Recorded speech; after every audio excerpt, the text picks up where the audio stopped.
ኢንዳይሬክት ኩምብስ ቴስት ከሚታዘዝበት ምክንያቶች አንዱ ሾተ ላይ ነው።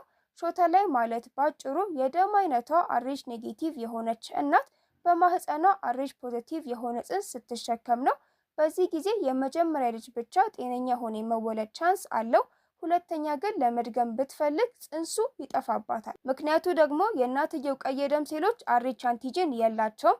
በተቃራኒው የጽንሱ ቀይ ደም ሴሎች ደግሞ አርኤች አንቲጅን አላቸው። ስለዚህ በወሊድ ሰዓት እነዚህ አንቲጂኖች ወደ እናትየው ደም ዝውውር ውስጥ ስለሚገቡ ሰውነቷ ደግሞ ይህንን ስለማያውቀው እንደ ጠላት በማሰብ አንቲቦዲ ለእነዚህ አርኤች አንቲጂኖች አዘጋጅቶ ያስቀምጣል። ሁለተኛ ጽንስ አርኤች ፖዚቲቭ የሆነ በሚፈጠርበት ሰዓት እነዚህ የሰውነቷ አንቲቦዲዎች ጽንሱን እንደ ጠላት በማሰብ ያጠፉታል። ታዲያ እነዚህ አንቲቦዲዎች በእናትየው ደም ውስጥ አሉ ወይስ የሉም የሚለውን ቼክ ለማድረግ ኩምብስ ኢንዳይሬክት ቴስት ይታዛል። የዚህ ውጤት ኔጌቲቭ ከሆነ እነዚህ አንቲቦዲዎች አልተመረቱም።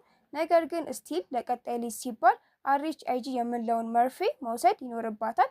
ፖዚቲቭ ግን ከሆነ ይህንን መርፌ መውሰዱ ጥቅም አይኖረው።